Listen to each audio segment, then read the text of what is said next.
Ito, finally, maririnig na nga dito natin ang reaction dito ni LeBron James patungkol na nga dito sa nangyari dito sa blockbuster na trade sa pagitan na nga dito ng Los Angeles Lakers at Dallas Mavericks. Para na nga dito sa dalawang players na sila Anthony Davis at Luka Doncic. Ano nga ba ang mga sinabi dito ni LeBron James patungkol na nga daw dito sa kanyang best friend? Para na nga dito sa kanyang teammate na si Anthony Davis. At mukhang itong si Bronny James ay mukhang nakahanap ng kanyang bagong barkada dito nga para sa LA Lakers. Samantalang ito si Luka Doncic ay mukhang masaya naman dito sa kanyang first day as a Lakers. Todo cheer pa para na nga dito sa kanyang bagong team na Purple and Gold. Ngayong araw naman ay nagkaroon naman dito ng sabay na laban dito ang Dallas Mavericks at Los Angeles Lakers. Unang natapos naman dito ang laban dito ng Dallas Mavericks kung saan tinalo naman sila dito ng Philadelphia 76ers. Sa final score nila dito ng 118 to 116. At matapos naman dito sa naging laban na yan ay nasundan naman dito ng Los Angeles Lakers na kung saan kontra naman dito sa Los Angeles Clippers. Yun nga lang ay hindi pa nga dito nakapaglaro dito ngayong araw dito si Luka Doncic. Pero grabe talagang ipinakita dito ng Lakers kung saan tinambagan nila dito ang LA Clippers. Kaya sa huli panalo naman dito sila sa final score 122 to 97 at pinunganahan naman para nga dito sa Los Angeles Lakers. Ay ang 40 years old na dito si LeBron James kung saan ay nakapagtala naman siya dito ng 26 points. At samantalang meron naman tig 20 points itong si Rui Hachimura at pati na nga rin yan dito si Austin Reeves. During naman dito sa kanilang game ay makikita naman natin dito si Luka Doncic na masaya naman dito nanonood dito sa bench ng LA Lakers. Ay nagche-cheers pa nga siya dito. Nakikipagtawanan naman dito sa magtatay na si Bronny at si LeBron James. At dahil naging malaki na nga dito ang laman ng Los Angeles Lakers kontra na nga dito sa kalaban nila na Clippers ay mabibigyan naman dito ng pagkakataon dito na nga si Bronny James. At dito naman ay nakapasok dito ng 3-pointer dito si Bronny James at 4 years naman dito si Luka Doncic. Sa dami-dami na nga dito sa nangyari dito sa mga trade dahil sa bigla na nga dito ng balitan sa nangyari ay isang beses pa lang natin dito makita na mag-react itong si LeBron James patungkol na nga dito sa trade na ito dahil namura nga niya dito ang isang reporter na nakalat naman dito ng fake news. Matapos naman dito ang naging laban dito ng Clippers at LA at ito mabibigyan na nga tayo dito ng pagkakataon na malaman na nga dito ang kanyang full insight ito na nga si LeBron James patungkol na nga dito sa nangyaring trade dito kay Anthony Davis. At sinabi naman dito ni LBJ ay hindi nga daw diyan dito ma-imagine ang mga nangyari dito sa pagitan ng mga trades na itong si Luka ay napunta sa Lakers at itong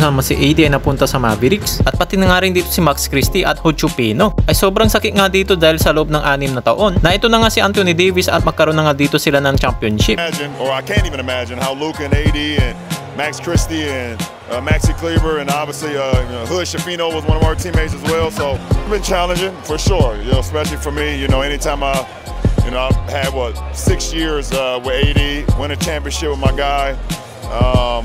Obviously one of my best friends, obviously. At natanong na nga dito si LeBron James patungkol na nga dito kay Luka Doncic na bilang na nga kanyang dito magiging teammate para na nga dito sa Los Angeles Lakers. Pakinggan natin dito mga pre. We're gonna attract a lot of eyes. Obviously our ability to score, rebound, pass, it's gonna make it a lot easier on our teammates. And that's all we want to do. We want to be able to create opportunities for our teammates where they only have to catch, finish, catch, dunk, catch, shoot. And it's our job to lead them every single night. Listen, Luka's a big-time player, 25 years old, haven't even reached his prime yet, and he's done some amazing shit in our league already. I'm happy to have him. LA's happy to have him. So ayun ang mga pre ang mga sinabi na nga dito ni LBJ na happy naman sila na napunta dito si Luka Doncic lalo na nga dito ang team ng Los Angeles Lakers.